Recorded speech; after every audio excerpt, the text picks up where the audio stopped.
There's a conversation that seems to dominate our genre. We singing messages that are inspired from the same book. I just don't like when everybody goes, we either gospel or CCM. And so when people were divided, it would bother me. Yeah, but you know what? A lot of people argue that the issue with gospel and CCM is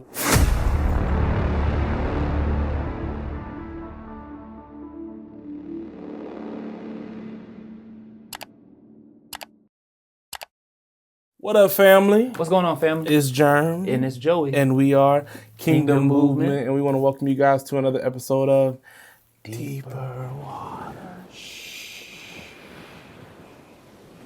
You know, you've always been kind of obsessed with the ocean, but I've never was like that. Like, let's go lay on the beach. Because when you go to real beaches, you realize the sand is actually hot. I mean, it's the Ohio beaches where the sand is not hot because it's whatever that is. And that's why you get up and you get into the ocean. Oh, no. You don't got to go far. Not me. I'm not getting to the ocean. Get your foot But you wet. know what? There's a conversation that seems to dominate our genre, seems to dominate in the church. And if I could be totally honest with y'all, I'm sick of it. I'm sick of it. And it's the gospel versus CCM. CCM meaning, a lot of people don't know this, is kind of funny. CCM stands for contemporary Christian music. I was about to say something else, but... Contemporary Christian music. And gospel is black people.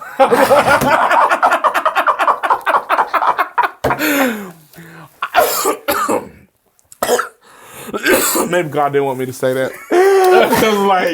Because I don't have nothing I'm reading, y'all, so this is just how I feel about it.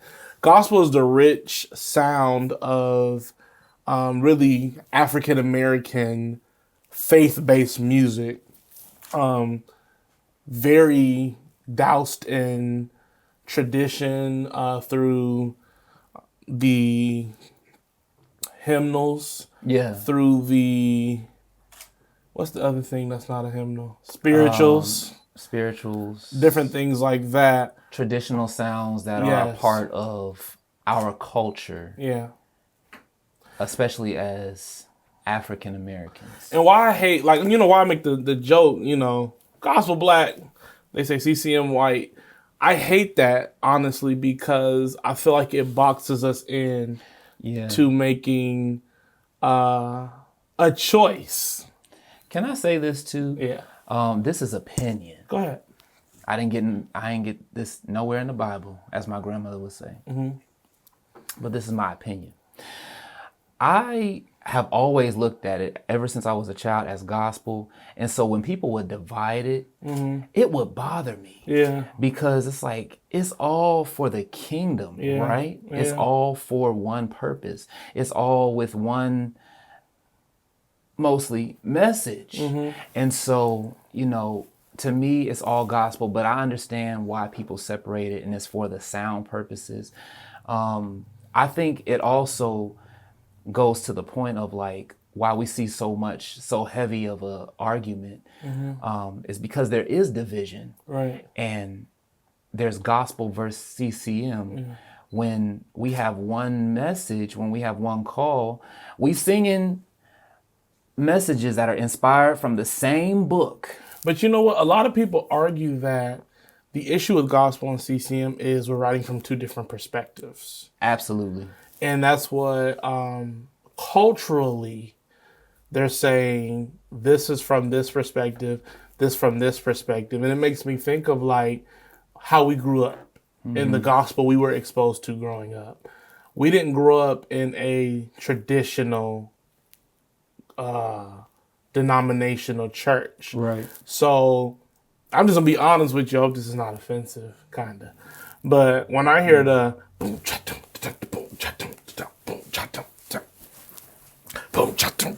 that don't really move me all the time. Ooh. Or when I hear a organ rev up or, Hammond B3, oh my God, that's next to God. I don't necessarily get excited.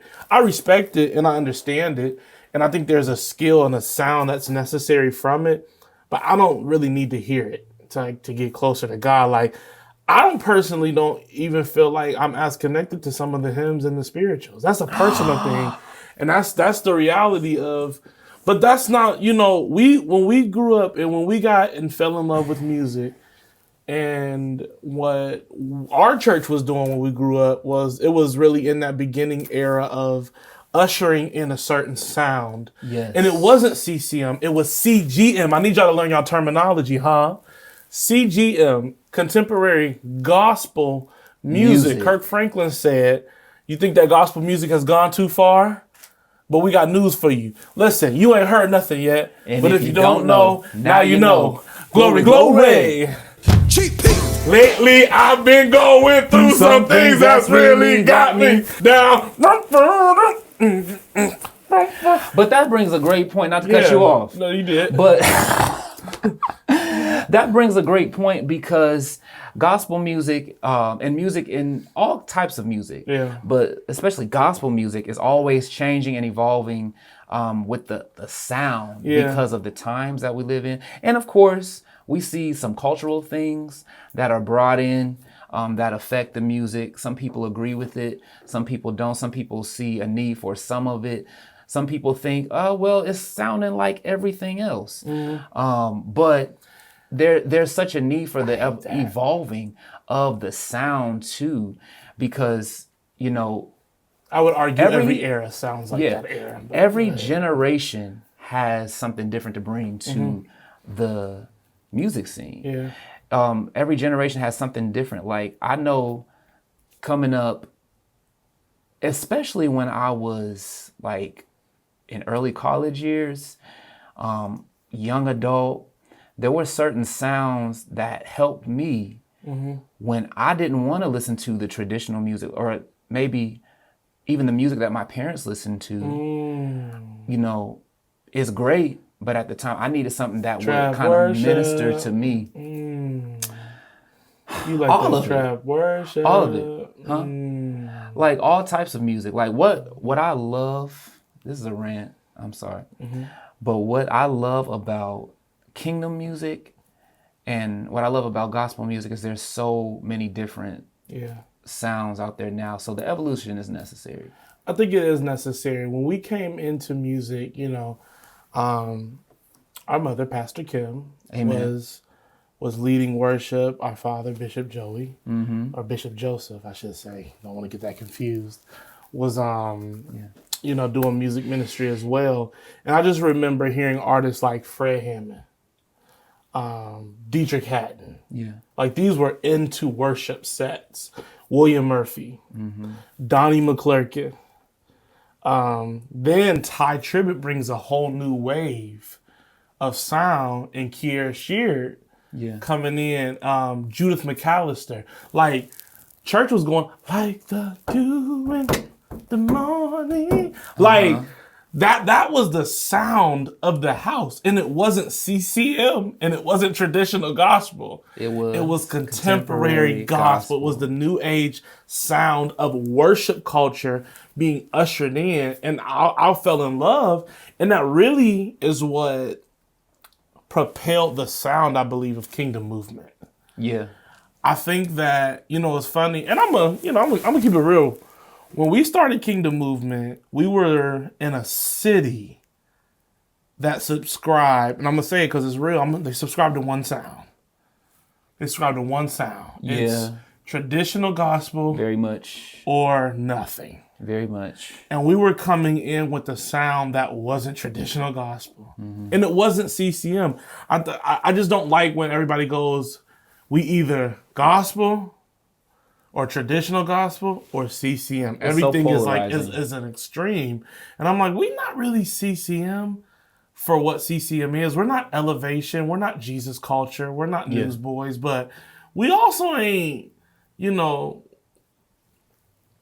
we not Ricky, and we not, we're not, and bring the choir back. Uncle Cousin Hez. Let me make a little timeout real quick. For everybody who keeps saying, bring the choir back, if you want a choir back so bad, start one yourself.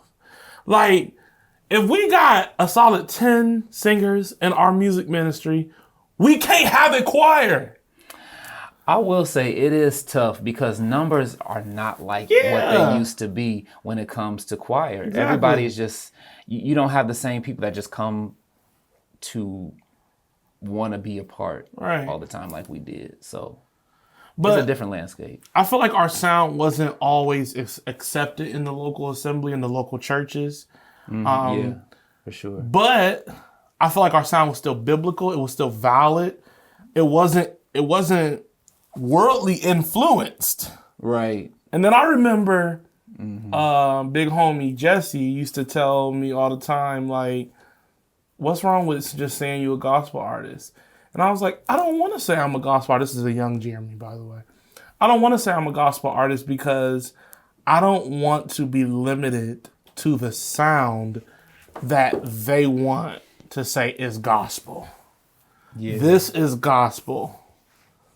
Like, Yeah. and I was like, I don't want to sound like that. There's so many variations that are under the umbrella of gospel. Yeah. That if you only say that I'm a gospel artist, then it may make you seem like, or make it seem like you have a brand that is different than your brand, or a sound that's different from your sound. So I get it.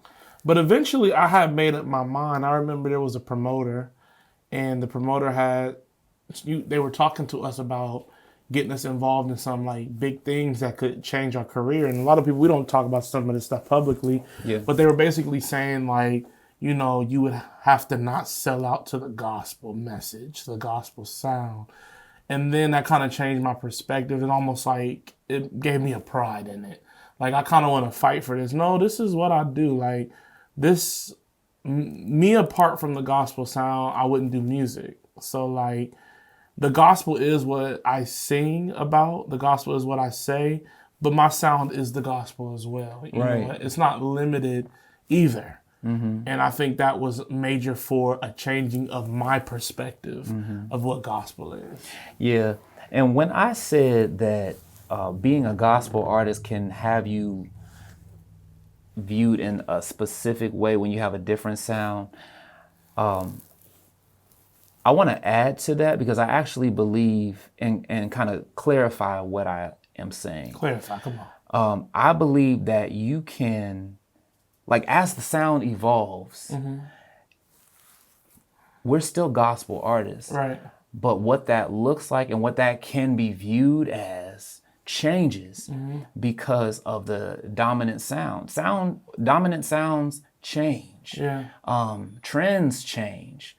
You know, and the sound, it's ever evolving. Yeah. And so, we're definitely proud to be gospel artists and proud to be Christian artists. Right. And it's something that is powerful. Yeah, and I'm super proud, especially now, to represent the gospel. And you know, the crazy thing is a lot of people don't even realize how much music we've dropped. We started with Free back in the day when we were working with EFAT Productions. Shout out to Rob and AJ. Yep, definitely. And Johnny with Free, and then we did Nothing Is Impossible. Yep.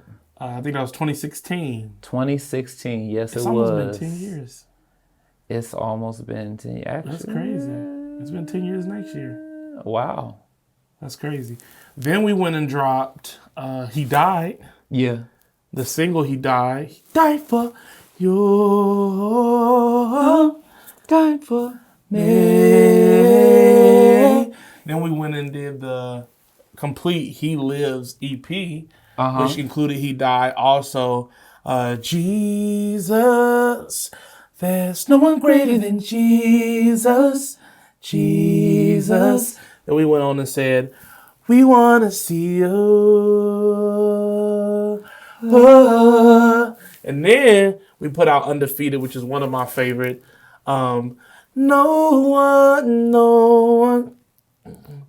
one compares to you. You are great and mighty. I love it. And then our most we had another one.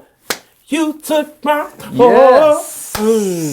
Featuring our brother Skylar Johnson. Yes. And our latest single, Our very first feature. which is not even a year old yet. Yes, and that is Greatest Miracle. Greatest Miracle. Amazing. A nod to the holiday. Are the greatest miracle ever.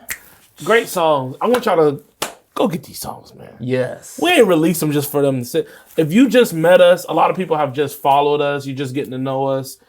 We got music for y'all to listen to even today. Yes. But there are also so many amazing artists right in our region representing Northeast Ohio. And I just want to shout out a few of them. Yeah. If we could just, like, off the top of my head, I'm thinking about, we got Unison Music Group, Woo! Draw Me Close, which is a song myself and Jordan Welch were featured on. A song I had the privilege of writing with my brother Tank. We have Diamond Heron. Yes. Absolutely. Family. Killing the game right now. We have Christian Key over in Cleveland, Ohio. That's right. Christian Key's over in Cleveland, Ohio, killing the game. Cameron Charles, another Cleveland, and Ohio Humble native. Harmony. Humble Amazing. Harmony. And it was a blessing to be able to go to their release. Yes. And they killed. And that was amazing. Project. Great group. Tiana Hunt. Yes. Tiana Hunt representing Akron, Ohio. Yes. Killing Northeast. the game. We get blessed with the opportunity to travel and minister with a lot of different people. And one blessing that we got called was from Pastor Mark T. Jackson in the Light Church of Youngstown in Akron, Ohio. We were able to sing on their latest release, their album, which is amazing. You should go get it. And you know what? I got to throw Kimberly Porter in there too. Absolutely. Because she got some music out there too. So I want y'all to go support these local artists. There are so many more that we didn't get to just mention right now, but you got. I was gonna say he's pastoring now, also along as well as Mark T. Jackson, but Darren Thomas, Apostle Darren Thomas, he has been music able to sing out on that too. Yes, we couldn't leave this place, but never his presence, without mentioning our mama Kimberly D. Walker and her release of "Right on Time." So it's been a pleasure to just connect with different artists in the area and be able to glean, listen, and learn. Right. Gospel music is still alive and well. Very much. And it will be alive for a long time. Forever and ever. Let's go. Amen.